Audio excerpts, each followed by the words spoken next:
প্রিয় ছাত্রছাত্রীরা, যথারীতি তোমাদের আমি আবার সেমিস্টার 3 অ্যাকাউন্টেন্সি ক্লাস নিতে চলে এসেছি।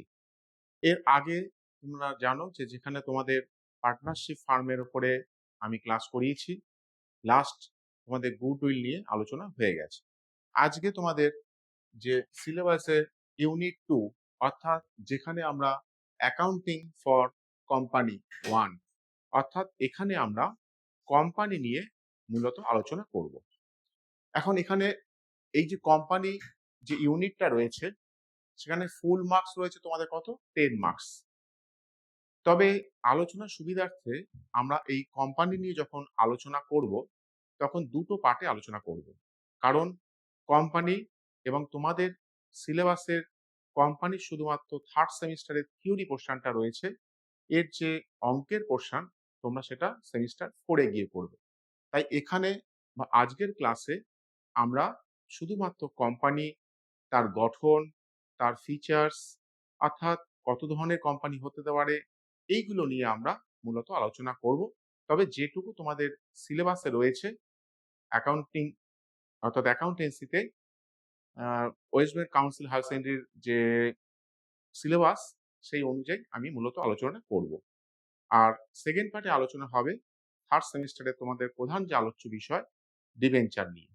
যাই হোক, আজকে আমাদের প্রধান আলোচ্য বিষয় এই ক্লাসে অ্যাকাউন্টিং ফর কোম্পানি। তাহলে আমাদের মধ্যে প্রথমেই যে প্রশ্নটা আসে সেটা হচ্ছে কোম্পানি কি? তোমরা এর আগে এক মালিকি কারবার, অংশীদারি কারবার এগুলোর নাম শুনেছ। সেখানে এই যে সোল প্রোপাইটারশিপ বা পার্টনারশিপ ফার্ম, তার বিভিন্ন সুবিধা অসুবিধা এগুলো নিয়ে আমরা আলোচনা করেছি। এখন এই যে এক মালিকি কারবার বা অংশীদারি কারবার, এই সমস্ত কারবারের বেশ কিছু অসুবিধা নিশ্চয়ই তোমাদের চোখে পড়েছে। কিরকম অসুবিধা? ধরো এক মালিকি কারবার, তার টোটাল ক্যাপিটালটা কাকে দিতে হচ্ছে? মালিককে দিতে হচ্ছে।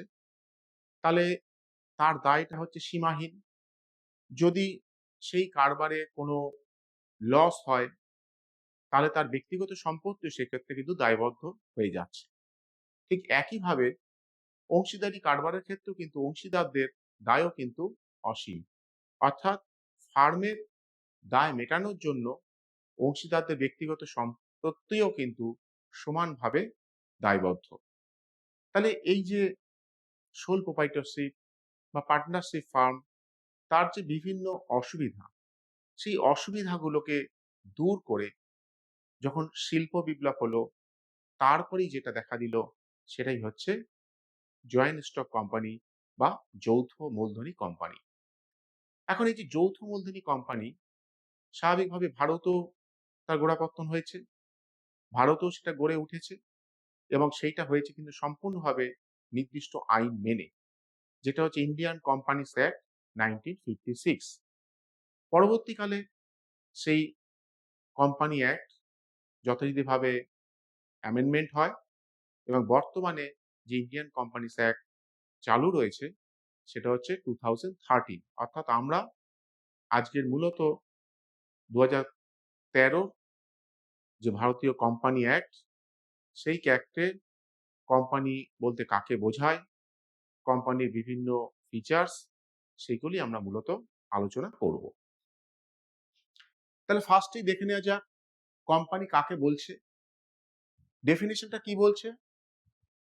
A company is an artificial legal person created under the law, having a separate legal existence, perpetual succession and a common seal. অর্থাৎ একটা কোম্পানি, তাকে আমরা আইনগ্রাহ্য কৃত্রিম ব্যক্তি হিসেবে ভাবছি। কারণ আইনের চোখে সেটা বৈধ হতে হবে। তাহলে আইনগ্রাহ্য কৃত্রিম ব্যক্তি, তার চিরন্তন অস্তিত্ব থাকবে, অর্থাৎ তার স্থায়িত্বটা ধরে নেওয়া হয় বহু বছর ধরে সেটা চলবে। এবার ওই যে আর্টিফিশিয়াল যে ব্যক্তিটা, তাকে চিনবে কি করে লোকে? তার নিজস্ব একটা নাম থাকবে, তার নিজস্ব একটা সিল থাকবে।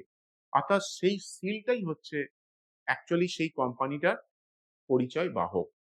অর্থাৎ কোম্পানির যাই কাগজপত্র, সেখানে কিন্তু তার নাম এবং নির্দিষ্ট যে সিল সেটা দেওয়াটা কিন্তু বাধ্যতামূলক। এখন 2013 আগে কি তাহলে কোম্পানির গঠন যেগুলো হয়েছিল সেগুলোকে তাহলে কি এখন আর কোম্পানি হবে না? তা কিন্তু নয়। 1956 সালেও যে ভারতীয় কোম্পানি আইন ছিল, সেই আইন অনুসারেও যে সমস্ত কারবার বা প্রতিষ্ঠান গড়ে উঠেছিল সেগুলোকেও কিন্তু আমরা একইভাবে যৌথ মূলধনী কারবার বলবো। তাহলে সেখানে কি বলছে? Company means a company Incorporated, that is registered under the Companies Act 2013 or under any previous company law. Any previous company law মানে 1956 ইন্ডিয়ান কোম্পানিজ অ্যাক্ট। কোন সেকশনে এইটা বলা আছে? সেকশন 2 সাবসেকশন 20 তে। অর্থাৎ 2013 সালের আগেও যে ভারতীয় কোম্পানি আইন রয়েছে সেই আইন অনুসারেও যদি কোনো কারবার প্রতিষ্ঠিত হয় বা গড়ে ওঠে তাকেও কিন্তু আমরা একইভাবে যৌথ মূলধনী কোম্পানি বা কোম্পানি বলে থাকবো। এখন আগেই আমরা বলেছি যে আজকের মূলত আলোচ্য বিষয় 2013 যে ভারতীয় কোম্পানি আইন সেই সংক্রান্ত এবং সেই কোম্পানি আইনে কোম্পানি কাকে বলছে, কোম্পানির ফিচার্স বা বৈশিষ্ট্যগুলো কি কি সেগুলি আমরা এখানে আজকে আলোচনা করছি। তাহলে সেখানে ফিচার্স গুলো কি কি বলা আছে? ক্রিয়েটেড বাই ল, অর্থাৎ প্রতিষ্ঠানটা বা এই যে কোম্পানিটা এটা কিন্তু গঠিত হবে নির্দিষ্ট আইন মেনে। সেটা 2013 হতে পারে, 1956 হতে পারে, যেটাই হোক না কেন কোম্পানি আইন দ্বারাই কিন্তু সেটা গঠিত হবে। আর্টিফিশিয়াল পার্সন, আর্টিফিশিয়াল মানে এখানে কৃত্রিম ব্যক্তি। কারণ কৃত্রিম কেন বলছি? কোম্পানি এর তো আর প্রাণ নেই, কিন্তু একে একটা ব্যক্তি হিসাবে আমরা দেখছি, কারণ তার নাম আছে, তার একটা সিল আছে, সেই নামেই কিন্তু সে কারবারটা পরিচালিত হবে। ফলে কোম্পানির সম্পত্তি কোম্পানির নিজের নামই, কোম্পানির দায় কোম্পানির নিজস্ব দায়। অর্থাৎ এক্ষেত্রে মালিকের থেকে কোম্পানির কিন্তু সম্পূর্ণ একটা আলাদা লিগাল এন্টিটি রয়েছে, পৃথক সত্তা, যেটাকেই পরের পয়েন্টে বলা আছে সেপারেট এন্টিটি, অর্থাৎ আইনগত পৃথক সত্তা। অর্থাৎ এখানে কিন্তু কোম্পানি আর কোম্পানির মালিক কিন্তু এক নয়। মালিকের কোনো দায়ী দায়িত্ব কিন্তু কোম্পানির প্রতি নয়, কোম্পানির দায় কোম্পানির নিজস্ব, মালিকের দায় সেটা মালিকের সম্পূর্ণভাবেই নিজস্ব।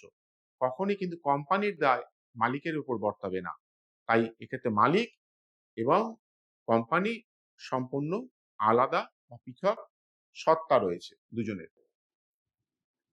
শেয়ার ক্যাপিটাল অর্থাৎ মূলধন, কোম্পানির ক্ষেত্রে মূলধন কারা দেবে?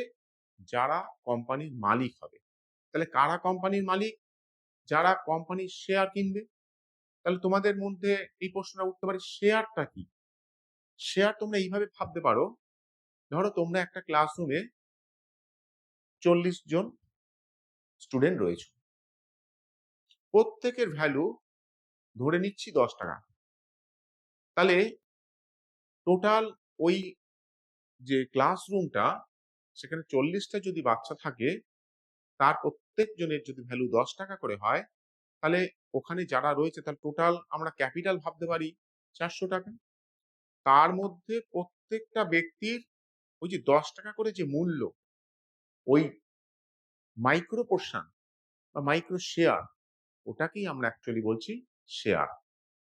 আর কোম্পানির ক্ষেত্রে কি? কোম্পানির যে টোটাল মূলধন তার যে ক্ষুদ্রতম অংশ যেটা হস্তান্তরযোগ্য, যেটা কিনলে সাধারণ লোকেরা কোম্পানির মালিকানা পেতে পারে, তাকেই আমরা বলছি শেয়ার। তাহলে বোঝা গেল শেয়ার হচ্ছে মূলধনের একটা ক্ষুদ্রতর পার্ট, অর্থাৎ মাইনর পার্ট। ওনারশিপ, তাহলে যারা শেয়ারটা কিনছে তারাই তো কোম্পানিকে টাকা দিচ্ছে ব্যবসা করার জন্য, তাহলে স্বাভাবিকভাবেই তারাই হয়ে যাচ্ছে কোম্পানির মালিক। নেম অ্যান্ড সিল, কোম্পানির নিজস্ব নাম থাকবে এবং সেই নামটার সাথে সাথে তার একটা নিজস্ব সিল মোহর থাকবে, যে সিলটা বা ফ্লেক্সটা সে ব্যবহার করবে সমস্ত তার কাগজপত্রে। সেইটা যতক্ষণ দেওয়া না হচ্ছে আইনগ্রাহ্য হবে না কোনো কাগজপত্রই।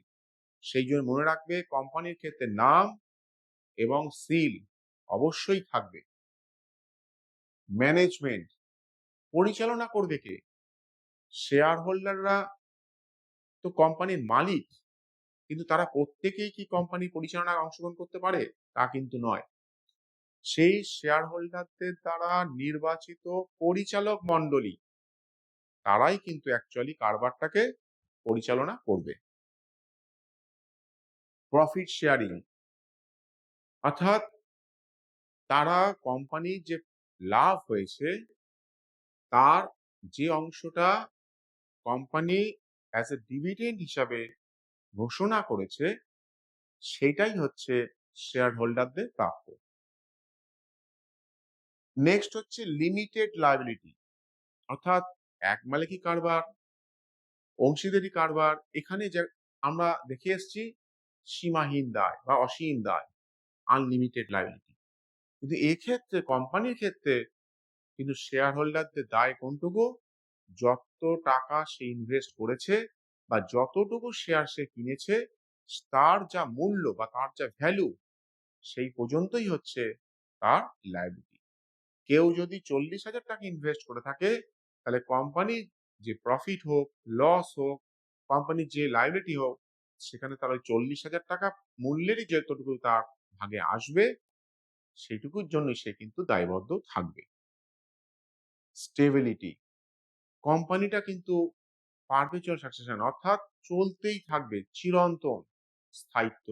এমন না যে কোনো একজন শেয়ার হোল্ডার সেই শেয়ারটা বিক্রি করে দিল মানে কোম্পানির অবলোপ হয়ে গেল, তা কিন্তু নয়।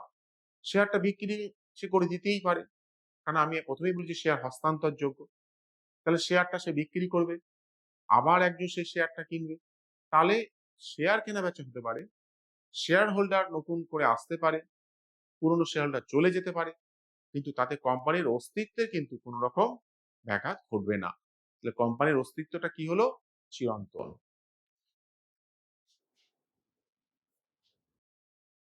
এবার আমরা আসি ডিফারেন্ট টাইপস অফ কোম্পানি। কত ধরনের কোম্পানি হতে পারে সেটা একটু দেখে নিই আমরা। এই যে কোম্পানিকে আমরা ভাগ করব, কার উপরে আমরা হাইলাইটটা করছি, অর্থাৎ কার উপর বেস করে আমরা কোম্পানিকে ভাগ করছি, সেটা কিন্তু খুব গুরুত্বপূর্ণ। সেখানে প্রথমেই বলছি on the basis of law, আইনের দিক দিয়ে কোম্পানি করকম হতে পারে? Public sector, private sector. Public sector মানে হচ্ছে যেখানে সরকার তার মূলধন সরবরাহ করছে, অর্থাৎ যে সমস্ত কারবারে বা কোম্পানিতে কমপক্ষে 51% শেয়ার বা শেয়ার মূলধন গভর্নমেন্ট, সেটা স্টেট গভর্নমেন্ট হোক বা সেন্ট্রাল গভর্নমেন্ট হোক বা জয়েন্টলি হোক, তারা যদি মিনিমাম 51% শেয়ারের দাবিদার হয়, তবে সেটাকে আমরা বলছি পাবলিক সেক্টর। এবার যে প্রাইভেট সেক্টর, ব্যক্তিগত মালিকানা, অর্থাৎ যেখানে শেয়ার বিক্রি হচ্ছে, যেখানে কি করা হচ্ছে সেটা হস্তান্তরযোগ্য হচ্ছে। এই রকম ক্ষেত্রে তিন রকম হতে পারে। একটা হচ্ছে public limited, private limited, 1% company. এই যে পাবলিক লিমিটেড, এগুলোর পাশে এলটিডি বা লিমিটেড কথাটা লেখা থাকবে। অর্থাৎ তোমরা চিনবে কি করে? যার নামের পাশে এলটিডি রয়েছে, তার মানে সেটা হচ্ছে public limited company. Private limited company share কিনছে, শেয়ার হস্তান্তরযোগ্য হচ্ছে, অবশ্যই দেখে নিতে হবে যে এই শেয়ারগুলো কারা কিনছে। আর একটা হচ্ছে ওপিসি, 1% কোম্পানি, অর্থাৎ একজন ব্যক্তি বিশেষের দ্বারা এই কোম্পানিটা গঠিত হচ্ছে। এটা 2013 সালের যে নতুন ভারতীয় কোম্পানি আইন চালু হয়েছে, সেখানে কিন্তু এই ওপিসি ধারণাটা নতুন ভাবে এসছে। এর ক্ষেত্রে মূলধন সর্বনিম্ন হচ্ছে 1 লাখ, সর্বোচ্চ হচ্ছে 50 লাখ। এইটুকুর মধ্যে তার কিন্তু ক্যাপিটালটাকে সীমাবদ্ধ রাখতে হবে। এবার আমরা on the basis of liability, দায়ের উপর বেস করে আমরা কত ধরনের কোম্পানি হতে পারে সেটা একটু দেখে নিই। লিমিটেড বাই শেয়ার, শেয়ারের দ্বারা সীমাবদ্ধ, কত শেয়ার বিক্রি হচ্ছে, কারা কিনছে তার উপর নির্ভর করছে। লিমিটেড বাই গ্যারান্টেড, অর্থাৎ যেখানে তোমাকে নির্দিষ্ট করে প্রতিশ্রুতি দেওয়া হচ্ছে, অর্থাৎ গ্যারান্টি দেওয়া হচ্ছে। আর একটা হচ্ছে আনলিমিটেড, অর্থাৎ যেখানে একদম বলে এসেছি লিমিটেড লাইবিলিটি, কিন্তু এক্ষেত্রে হচ্ছে আনলিমিটেড, অর্থাৎ তুমি ব্যক্তিগতভাবে হয়তো তোমার দায়টা সীমাহীন থাকতে পারে। On the basis of incorporation, গঠনতন্ত্র কি রকম, কিভাবে গঠিত হয়েছে তার উপর বেস করে 3 ধরনের কোম্পানি হতে পারে। চার্টার্ড কোম্পানি, অর্থাৎ এরা একটা সার্বভৌম দেশের যে নির্দিষ্ট সনদ বলে তারা গঠিত হবে। যদিও ভারতে এই ধরনের কোম্পানি এখন আর দেখা যায় না, তবুও এর একটা উদাহরণ তোমাদের সকলেই খুব পরিচিত তোমরা, যেমন ইস্ট ইন্ডিয়া কোম্পানি ব্রিটেনের বা ব্রিটিশ যুক্তরাজ্যের। স্ট্যাটুইটারি কোম্পানি, নির্দিষ্ট আইনসভা, বিধানসভা এই দ্বারা নির্দিষ্ট আইন পাশ করে এই সমস্ত স্ট্যাটুইটারি কোম্পানি বা বিধিবদ্ধ সংস্থা গঠিত হয়। ফলে এদের গঠন বলো, এদের অবলোকন বলো, সবটাই হবে সেই লোকসভা বা বিধানসভায় নির্দিষ্ট আইনের দ্বারা। যেমন LIC, life insurance corporation of India, Damodar valley of corporation, DVC, অর্থাৎ এইগুলো সেই লোকসভা বা বিধানসভাতে নির্দিষ্ট আইনের দ্বারা যেমন গঠিত হয়েছিল, যদি কোনোদিন উঠিয়ে দিতে হয় তাহলে সেই নির্দিষ্ট আইন আবার সেইখানেই পাস করাতে হবে, তবেই এই স্ট্যাটুটরি কোম্পানিগুলো উঠে যেতে পারে। রেজিস্টার্ড কোম্পানি, নিবন্ধিত, অর্থাৎ কোম্পানি আইন দ্বারা সেটা রেজিস্টার্ড হতে হবে, নিবন্ধিত হতে হবে। নেক্সট কি বলছে, on the basis of structural condition, স্ট্রাকচারটা কি রকম, গঠনতন্ত্রটা কি রকম। হোল্ডিং কোম্পানি, অর্থাৎ একটা কোম্পানি যখন আর একটা কোম্পানির পরিচালনার দায়িত্বভার নিয়ে নেয়, অর্থাৎ এক্স কোম্পানি ওয়াই কোম্পানির যদি সম্পূর্ণ পরিচালনার দায়ভার নিয়ে নেয়, তবে এক্স কোম্পানিকে বলা হবে হোল্ডিং কোম্পানি। তাহলে ওয়াই কোম্পানিটাকে কি বলা হচ্ছে, এটা হচ্ছে সাবসিডিয়ারি কোম্পানি, অধীনস্থ।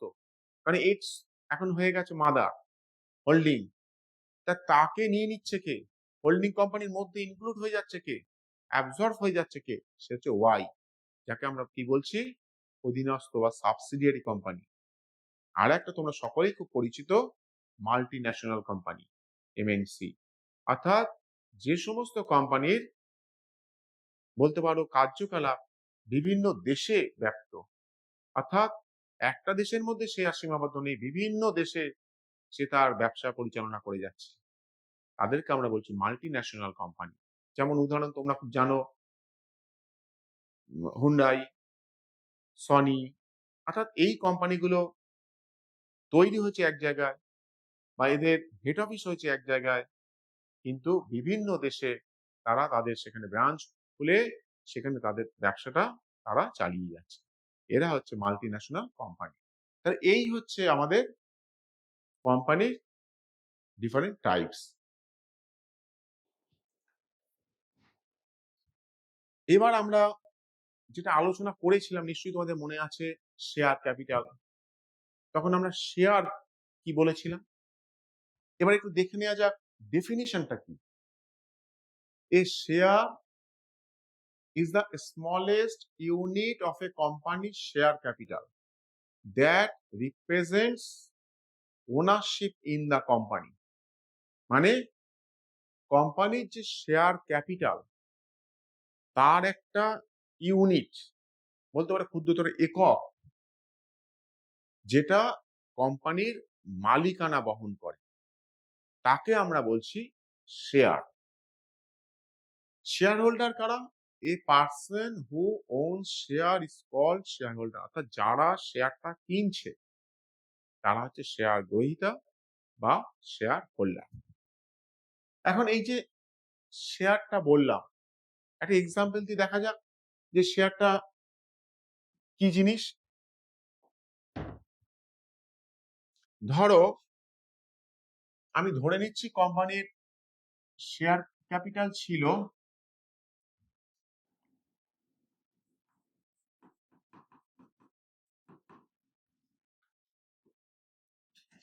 4 লাখ টাকা। তাহলে শেয়ার ক্যাপিটাল হচ্ছে 4 লাখ। শেয়ারটা তাহলে কত? ধরছি প্রতিটার দাম বা ক্ষুদ্রতর একক ইউনিট সেটা হচ্ছে 10 টাকা। তাহলে আমাদের নাম্বার অফ শেয়ার কত হবে? আমরা যদি ডিভাইড করে দিই,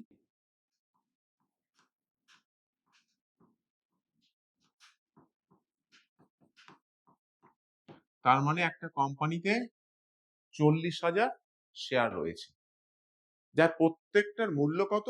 10। ওই যে 10টা যে ক্ষুদ্রতর বা তার যে স্মলার ইউনিট, সেইটাকে আমরা বলছি শেয়ার। আর যারা এইরকম শেয়ারগুলো কিনছে তাদেরকে আমরা কি বলছি? শেয়ার গ্রহীতা বা শেয়ার হোল্ডার। এখন টাইপস অফ শেয়ার, কত ধরনের শেয়ার হতে পারে? মনে রাখবে 2 রকমের শেয়ার রয়েছে, একটা হচ্ছে প্রেফারেন্স শেয়ার, একটা ইকুইটি শেয়ার। প্রেফারেন্স নামটাই বলছে অগ্রাধিকার, তার মানে বেশ কিছু জায়গায় তুমি অন্যদের তুলনায় প্রেফারেন্স পাবে, তাকেই আমরা বলছি অগ্রাধিকার শেয়ার বা প্রেফারেন্স শেয়ার। ডেফিনিশনটা কি? Preference shares are those shares which are entitled to a priority in the payment of dividends at a fixed rate and in the return of capital in the event of the winding up of the company. অর্থাৎ company যখন লভ্যাংশ প্রদান করা হবে বা dividend প্রদান করা হবে, তখন সবার আগে তোমার যে নির্দিষ্ট পার্সেন্টেজ দেওয়া ছিল সেই নির্দিষ্ট রেটেই তুমি সর্বপ্রথম লভ্যাংশ পাবে। আবার কোম্পানি যখন ওয়েন্ডিং আপ অথবা কোম্পানি যখন উঠে যাচ্ছে, তখনও কিন্তু তোমার ভাগটাই বা তোমার প্রাপ্যটাই আগে প্রদান করা হবে। তাহলে তুমি প্রেফারেন্স পাচ্ছ, অগ্রাধিকার পাচ্ছ। সেই জন্য এই ধরনের শেয়ারকে আমরা বলছি অগ্রাধিকার শেয়ার বা প্রেফারেন্স শেয়ার। কোম্পানি অ্যাক্ট 2013-তে সেকশন 43B তে এই ধরনের প্রেফারেন্স শেয়ারের কথা বলা আছে। তাহলে 43 এ তে নিশ্চয়ই কিছু একটা আছে। সেই 43 এতেই যেটা আছে সেটা হচ্ছে সাধারণ শেয়ার বা অর্ডিনারি শেয়ার বা ইকুইটি শেয়ার। তাহলে এরা নিশ্চয়ই প্রেফারেন্সটা পাচ্ছে না। কিন্তু প্রশ্ন হচ্ছে এরা তাহলে এই ধরনের শেয়ার আমরা কিনবো কেন? মনে রাখবে এই ধরনের শেয়ার যারা কেনে তাদের ভোটিং রাইট রয়েছে। ভোটিং রাইট রয়েছে মানে তারা কোম্পানির ম্যানেজমেন্টে অর্থাৎ কোম্পানির যে ডিরেক্টরস তাদেরকে নির্বাচন করার ক্ষমতা রাখে। তাহলে যাদের এই ধরনের মানসিকতা রয়েছে যে আমরা ডিরেক্টর নির্বাচন করব, তারা কিন্তু অলওয়েজ কি করবে? ইকুইটি শেয়ার বা অর্ডিনারি শেয়ারই কিন্তু ক্রয় করবে। ডেফিনেশনটা কি বলছে?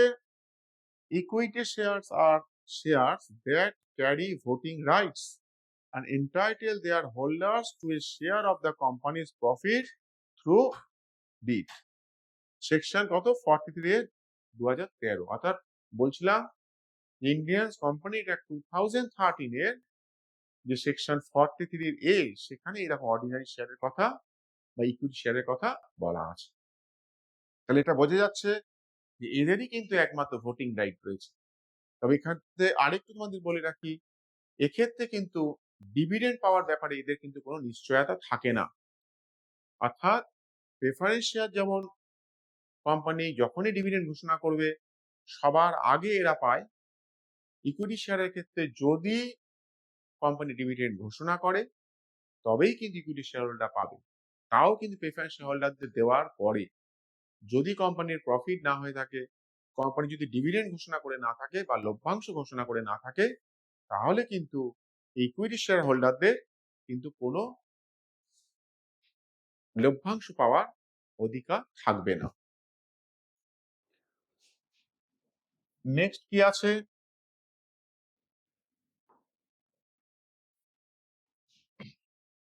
টাইপস অফ প্রেফারেন্স শেয়ার, অর্থাৎ 43 বিতে যে প্রেফারেন্স শেয়ার সম্পর্কে আলোচনা করা আছে, যেখানে আমরা এই প্রেফারেন্স শেয়ারের আরো বেশ কিছু গুরুত্বপূর্ণ তথ্য পেতে পারি। সেখান থেকে কি কি টাইপস, অর্থাৎ অগ্রাধিকার শেয়ারের প্রকারভেদ কত ধরনের, কার উপর বেস করে আমরা বলবো, on the basis of dividend distribution, লভ্যাংশ প্রদানের দিক দিয়ে আমরা প্রেফারেন্স শেয়ার কভাগে ভাগ করতে পারি দুভাবে, cumulative preference share, non cumulative preference share. Cumulative preference share মানে হচ্ছে তুমি কোম্পানির লভ্যাংশ যদি ঘোষণা এবছরে না হয়ে থাকে বা কোম্পানি যদি এবছরে তোমাকে নির্দিষ্ট হারে লভ্যাংশ দিতে না পারে, পরের বছরে গিয়ে যখন লভ্যাংশ ঘোষণা করবে তখন পুরনো যে লভ্যাংশটা তোমার প্রাপ্য ছিল অথচ তুমি পাওনি, সেটা কিন্তু ডিউ থাকলেও এবছরে তুমি দুটো পাওয়ারই কিন্তু অধিকারী রইলে। অর্থাৎ প্রিভিয়াস ইয়ারের ডিভিডেন্ড এবং কারেন্ট ইয়ারের ডিভিডেন্ড দুটোই কিন্তু তুমি পাবে।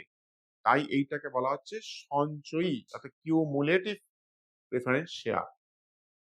নন কিউমুলেটিভ, অর্থাৎ এক্ষেত্রে কিন্তু ওইভাবে সঞ্চয় করে রাখা যাচ্ছে না, অর্থাৎ এবছরে লভ্যাংশ ঘোষণা হলো না, তার মানে এই নয় যে এই ডিউটা তুমি পরের বছরে যদি কোম্পানি ডিভিডেন্ড ঘোষণা করে তাহলে প্রিভিয়াস ইয়ারের ডিভিডেন্ড প্লাস কারেন্ট ইয়ারের ডিভিডেন্ড দুটোই তুমি পাবে, তা কিন্তু নয়। যে বছরে পেলে না সে বছরে আর পেলেই না, পরের বছরে যখন ডিভিডেন্ড ঘোষণা হবে তখন কারেন্ট ইয়ার ডিভিডেন্ডটাই তুমি কিন্তু পাবে। তাই এদেরকে বলা হচ্ছে নন কিউমুলেটিভ। এবার আমরা যে ভাগটা করব, on the basis of repayment of capital, মূলধন ফেরত পাওয়ার ব্যাপারে তোমার অগ্রাধিকার কতটা। অর্থাৎ আগেরটা কি ছিল, লভ্যাংশ ডিভিডেন্ড পাওয়ার উপর বেস করে আমরা প্রেফারেন্স শেয়ারকে দুভাগে ভাগ করেছিলাম, কিউমুলেটিভ এবং নন কিউমুলেটিভ প্রেফারেন্স শেয়ার। এবার আমরা ক্যাপিটালটা রিপেমেন্টের ব্যাপারে কতটা তোমার অগ্রাধিকার রয়েছে তার উপর বেস করে আমরা দুভাগে ভাগ করব, redeemable preference share, redeemable preference share. Redeemable মানে হচ্ছে পরিশোধ্য, অর্থাৎ কোম্পানি নির্দিষ্ট সময়ের জন্য প্রেফারেন্স শেয়ারটা তোমাকে ইস্যু করেছিল, নির্দিষ্ট সময়ের পরে কোম্পানি সেই টাকাটা তোমাকে ফেরত দিয়ে দেবে। অর্থাৎ এক্ষেত্রে কিন্তু পরিশোধ করতে হবেই কোম্পানিকে, এবং সেটা কোম্পানি যে ডিউরেশনটা তোমাকে দিয়েছে 5 বছর, 10 বছর, 15 বছর, তারপরেই কিন্তু অবশ্যই সেটা কিন্তু রিডিমেবল হবেই। অর্থাৎ তুমি যে শেয়ারটা কিনেছো যে টাকা দিয়ে, সেই অংশটা তুমি কিন্তু ফেরত পাবেই। আর এই রিডিমেবল মানে পরিশোধ্য নয়, অর্থাৎ টাকাটা তুমি আর ফেরত পাচ্ছ না, তুমি ডিভিডেন্ড পেতে পারো। অন দা বেসিস অফ কনভার্টেবিলিটি, অর্থাৎ কনভার্ট করে দিতে পারি, পরিবর্তন করতে পারি, প্রেফারেন্স শেয়ার থেকে ইকুইটি শেয়ারে পরিবর্তন করতে পারি। এই যে পরিবর্তনশীলতা, কনভার্টেবিলিটি, এর উপর বেস করে আমরা আবার প্রেফারেন্স শেয়ারকে দুভাগে ভাগ করব, কনভার্টেবল, নন কনভার্টেবল। কনভার্টেবল মানে হচ্ছে যেখানে আমরা কি করছি, প্রেফারেন্স শেয়ারকে নির্দিষ্ট সময়ের পরে গিয়ে অন্য কোনো শেয়ার, দ্যাট ইজ ইকুইটি শেয়ারে বা অর্ডিনারি শেয়ারে আমরা রূপান্তরিত করতে পারি, তাই নাম হচ্ছে কনভার্টেবল। আর যদি সেটা করতে না পারি, অর্থাৎ প্রেফারেন্স শেয়ারই থাকবে অনির্দিষ্ট কাল ধরে, তাকে আর ইকুইটি শেয়ারে কনভার্ট করা যাবে না, তাকে বলা হবে নন কনভার্টেবল প্রেফারেন্স শেয়ার। এবার আমরা আসছি on the basis of participating in profit, প্রফিটের অংশীদার কতটা তুমি, তার উপর বেস করে দুভাগে ভাগ করা হয়, পার্টিসিপেটিং প্রেফারেন্স শেয়ার, নন পার্টিসিপেটিং প্রেফারেন্স শেয়ার। অর্থাৎ যেখানে তোমরা মুনাফায় অংশগ্রহণ করতে পারছো, লভ্যাংশ পাওয়ার ব্যাপারে অংশগ্রহণ করতে পারছো, আর একটা হচ্ছে লভ্যাংশ গ্রহণের ব্যাপারে তোমরা কোনো অংশগ্রহণ করতে পারছো না। এরকম দুভাবে আমরা ভাগ করতে পারি। এবার আসছি শেয়ার ক্যাপিটাল। অর্থাৎ এতক্ষণ তো আমরা শেয়ার নিয়ে আলোচনা করেছি। শেয়ার এবার আমরা ক্রয় করেছি, তাহলে সেই শেয়ারগুলোর টোটাল যে ভ্যালু, সেটাই হচ্ছে শেয়ার ক্যাপিটাল। তা শেয়ার ক্যাপিটালটা কি বলছে? Share capital is the total amount of money raised by a company by issuing share to its shareholders। অর্থাৎ একটা কোম্পানি যখন তার শেয়ার গ্রহীতাদের যে শেয়ারগুলো ইস্যু করেছে, অর্থাৎ বিলি করেছে, তার যা টোটাল ভ্যালু, সেটাই হচ্ছে শেয়ার ক্যাপিটাল বা শেয়ার মূলধন। Types of share capital. এই যে শেয়ার মূলধন, সেই শেয়ার মূলধনের আবার কতগুলো ভাগ রয়েছে। ফার্স্টে যেটা রয়েছে অথরাইজড ক্যাপিটাল। অথরাইজড ক্যাপিটাল মানে হচ্ছে কোম্পানি যখন গঠিত হচ্ছে, তখন মেমোরেন্ডাম অফ অ্যাসোসিয়েশনে কোম্পানির সর্বোচ্চ যে মূলধন রাখার অধিকারী হয়, বা কোম্পানিতে সর্বোচ্চ যতটা মূলধন থাকতে পারে, সেটা যখন মেমোরেন্ডাম অফ অ্যাসোসিয়েশনে উল্লেখিত থাকে, তার বেশি কিন্তু কোম্পানি কোনো অবস্থাতেই কিন্তু শেয়ার ক্যাপিটাল রাখতে পারবে না। তাহলে সেই টাকাটাকে আমরা বলছি অথরাইজড ক্যাপিটাল। এটারই আবার দুটো নাম রয়েছে, একটা নমিনাল ক্যাপিটাল আর হচ্ছে রেজিস্টার্ড ক্যাপিটাল। অর্থাৎ কোম্পানি যখন নিবন্ধিত হয়েছিল, তখন এই ক্যাপিটালটা কিন্তু অবশ্যই উল্লেখ করতে হয় কোম্পানিকে, যে আমি সর্বোচ্চ এত টাকা আমি রাখতে পারবো। যেমন একটা উদাহরণ দিয়ে যদি আমরা এগুলোকে ভাবি, তাহলে মনে হয় খুব সহজ হবে ব্যাপারটা। যেমন অথরাইজ ক্যাপিটাল যদি আমি ভাবি, ধরো একটা কোম্পানির কাছে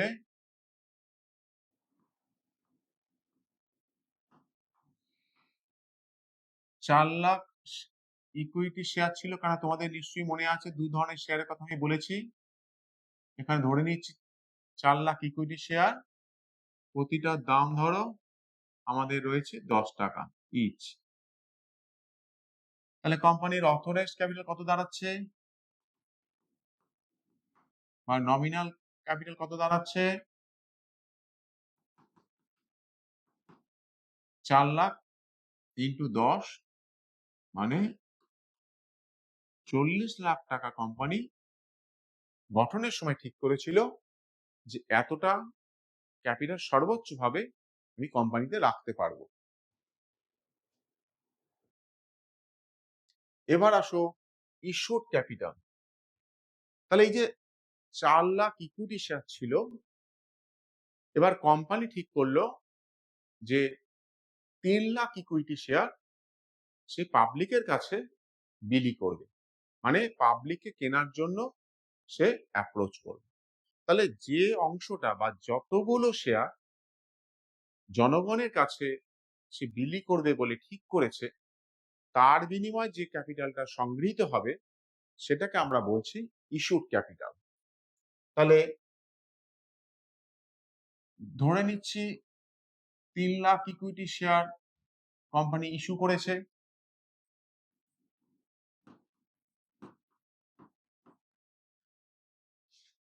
অবশ্যই 10 টাকা করে করছে আপাতত।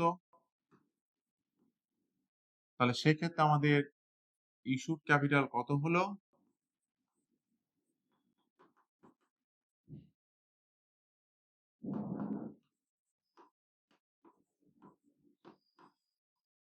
30 লাখ টাকা। তাহলে এটা হচ্ছে ইস্যুড ক্যাপিটাল। কিন্তু খেয়াল করে দেখো, অথরাইজড ক্যাপিটাল ছিল কিন্তু 40 লাখ। তার তুলনায় ইস্যুড ক্যাপিটাল কিন্তু অবশ্যই কম বা ইকুয়াল হতে পারে। এবার এসো সাবস্ক্রাইব ক্যাপিটাল। কোম্পানি তো 3 লাখ শেয়ার ইস্যু করেছে, পাবলিকের কাছে, কিন্তু পাবলিক যে 3 লাখই শেয়ার কিনবে নাও তো হতে পারে, কমও কিনতে পারে, বেশিও কিনতে পারে।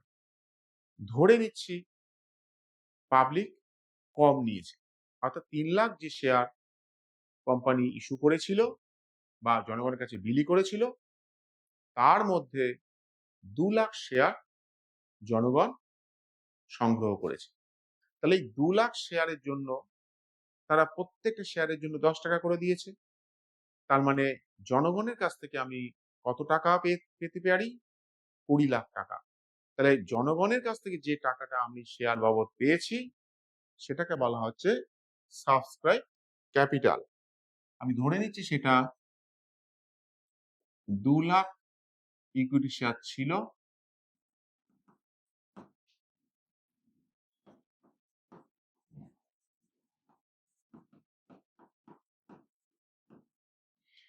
তাহলে আমাদের সাবস্ক্রাইব ক্যাপিটাল কত হচ্ছে?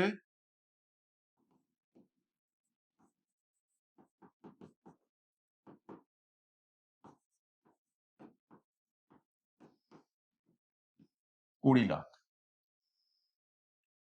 এবার হচ্ছে কলড আপ ক্যাপিটাল, অর্থাৎ এই যে 10 টাকা করে প্রতিটা শেয়ারের দাম ছিল, এখন কোম্পানি 10 টাকা একবারে নাও চাইতে পারে। দেখা গেল কতগুলো ইনস্টলমেন্টে চাইছে, পার্ট পার্ট করে চাইছে।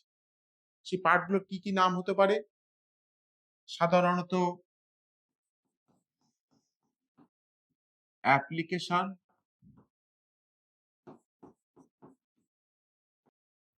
অ্যালটমেন্ট আর কল। তাহলে এই যে 10 টাকা, এই 10 টাকাকে যদি কোম্পানি ভেঙে ভেঙে নেয় বা ইনস্টলমেন্টে নেয়, ধরো এখানে নিয়েছে 5 টাকা, এখানে ধরো নিয়েছে 3 টাকা, এখানে নিয়েছে 2 টাকা।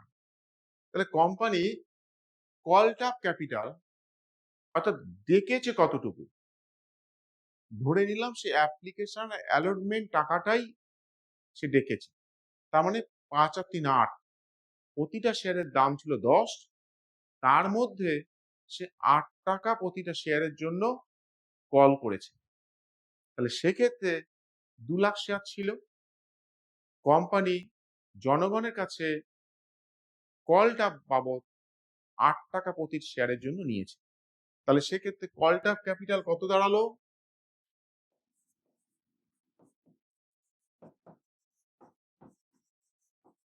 যদি 2 লাখ শেয়ার হয়, তার মানে 2 লাখ শেয়ার 8 টাকা করে, তার মানে কলটা ক্যাপিটাল হয়ে গেল এক্ষেত্রে 16 লাখ টাকা। তা দেখো সাবস্ক্রাইব ক্যাপিটাল ছিল 20 লাখ, তার মানে 4 লাখ টাকা এখনো কিন্তু কোম্পানি ডাকেইনি।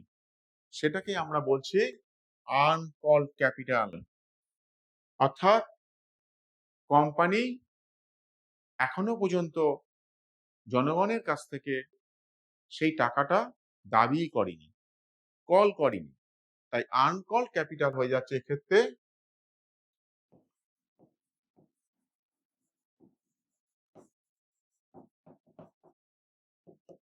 4 লাখ,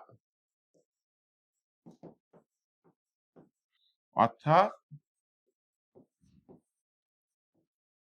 2 লাখ শেয়ার কলের টাকাটা ডাকেনি বলে।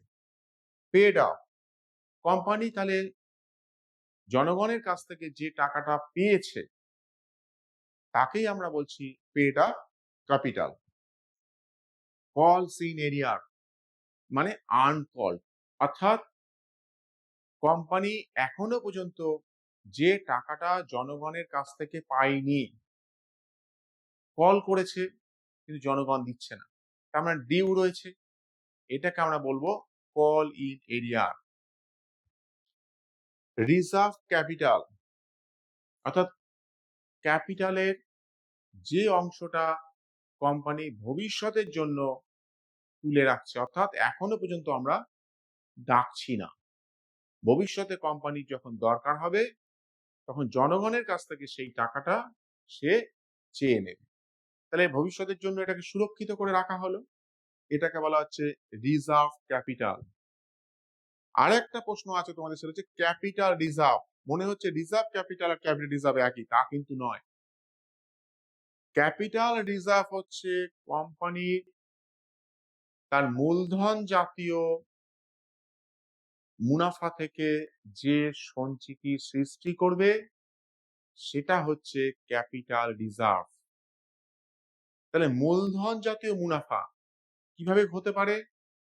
ধরো কোম্পানি 10 টাকা করে যে শেয়ারটা ছিল, মার্কেটে তার রেপুটেশনের উপর বা গুডউইলের জন্য সে ওই 10 টাকার শেয়ারটা সে হয়তো 15 টাকা করে বিক্রি করেছে। তাহলে এই যে পার শেয়ারে 5 টাকা করে সে বেশি পেল, এরকম যতগুলো শেয়ার সে বিক্রি করেছে বা জনগণ নিয়েছে, তার জন্য যে অতিরিক্ত টাকাটা আসলো, এটাই হচ্ছে কোম্পানির সিকিউরিটিজ প্রিমিয়াম।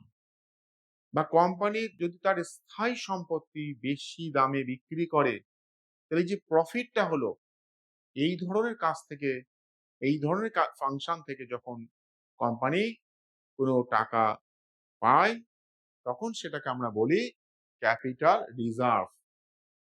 এই ক্যাপিটাল রিজার্ভ এটা কোম্পানি ভবিষ্যতে তার বিভিন্ন কাজে লাগাতে পারে। তাহলে রিজার্ভ ক্যাপিটাল আর ক্যাপিটাল রিজার্ভ কিন্তু এক নয়, এটা অবশ্যই খেয়াল রাখবে। রিজার্ভ ক্যাপিটাল কোম্পানি ভবিষ্যতের জন্য টাকাটা সুরক্ষিত রাখছে, অর্থাৎ টাকাটা জনগণের কাছে আছে, কোম্পানি তার প্রয়োজন মতো তার কাছ থেকে চেয়ে নেবে। আর ক্যাপিটাল রিজার্ভ হচ্ছে কোম্পানির কাছে টাকাটা রয়েছে, কোম্পানি তার মূলধন জাতীয় বিভিন্ন কাজ থেকে এই টাকাটা অর্জন করেছে, যেখান থেকে সে ভবিষ্যতে তার যদি প্রয়োজন হয় সে সেই টাকাটা সে ব্যবহার করতে পারবে। তার মানে এটা অলরেডি আদায়কৃত হয়েছে, এটা একটু খেয়াল রাখতে হবে।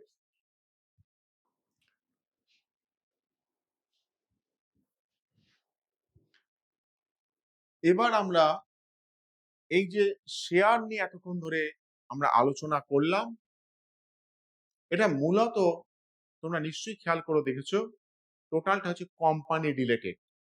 অর্থাৎ আমি শুরুতেই যেটা বলেছিলাম যে তোমাদের যে কোম্পানি অ্যাকাউন্ট অর্থাৎ ইউনিট 2 তে যেটা রয়েছে, তার আমি দুটো ভাগে আলোচনা করব।